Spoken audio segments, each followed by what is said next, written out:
potentially surprising fact is that what we've been calling the solution space of a linear system of equations is not a subspace in general.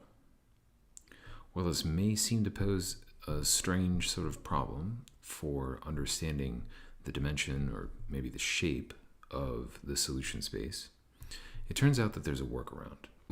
Let's consider the following linear system.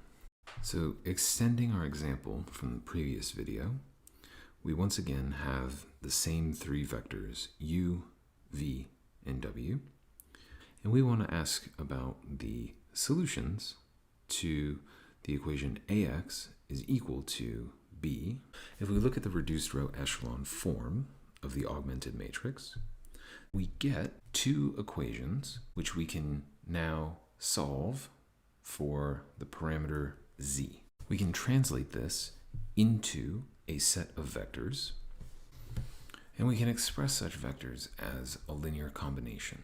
The first vector is 1, 1, 0 plus z times the vector -2, -2, 1. This is enough to tell us that our solution space, unfortunately, is not a subspace of R3. However, not all is necessarily lost.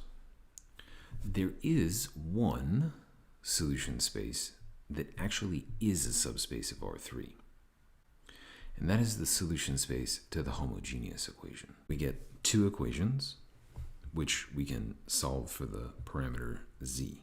And, as before, we can take these two equations and we can create a set of vectors. So we can see here that the set of solutions to the homogeneous equation form a line. That line is the span of the vector -2, -2, 1, which is a one-dimensional subspace of R3. That is, a line through the origin in R3. Now, it turns out, in general, that this will be a very important space. So we're going to start out with a definition.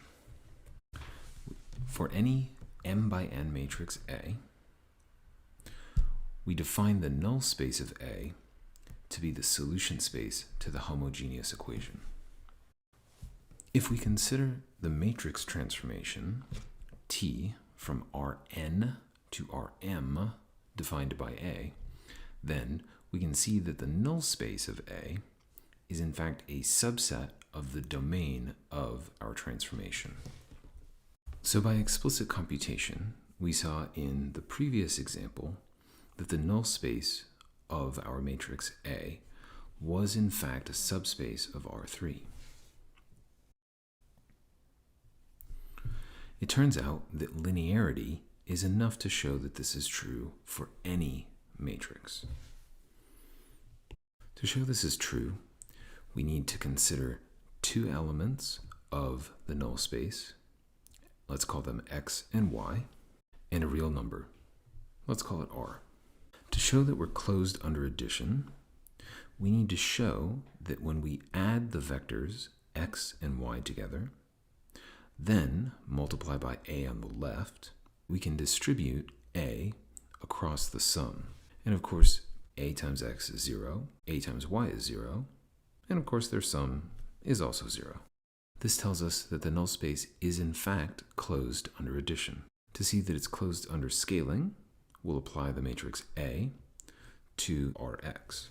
But of course we know that if you scale a vector, then multiply it by a matrix on the left, that's the same thing as multiplying x by a on the left and then scaling. But because x is in the null space, a times x is 0. R multiplied by 0 is 0. This shows us that the null space is in fact closed under addition and scalar multiplication, so is therefore a subspace of Rn for any m by n matrix. So to understand the significance of this space, we're going to return to our first example. So using our original matrix A, whose columns were u, v, and w, we computed the null space, and we saw that it was the span of the vector with coordinates -2, -2, and 1. We also found the solution space to the equation ax is equal to 2, 2, -1. The solutions were all the vectors x, which can be expressed as the vector 1, 1, 0 plus t times the vector -2, -2, 1. So there are two observations to make here. The first observation is that the second vector in such a solution is an element of the null space, while the first vector, 1, 1, 0, satisfies the equation a multiplied by x is equal to b. So it turns out that we can recognize the solution space to our original equation, ax is equal to b, simply as a translation of the null space by a vector, in this case 1, 1, 0, that is a solution to the equation ax equals 0. We're going to label this vector x naught, and we call this a particular solution. It turns out that this is not necessarily a strange coincidence of our system. For any m by n matrix, as long as we can understand the null space and we can find a particular solution, we can actually find all of the solutions simply through this translation mechanism. If we let A be an n by n matrix, if B can be expressed as A times some x naught, then the solution space to the equation ax equals b is the set of all vectors x naught plus y, where y is an element of the null space.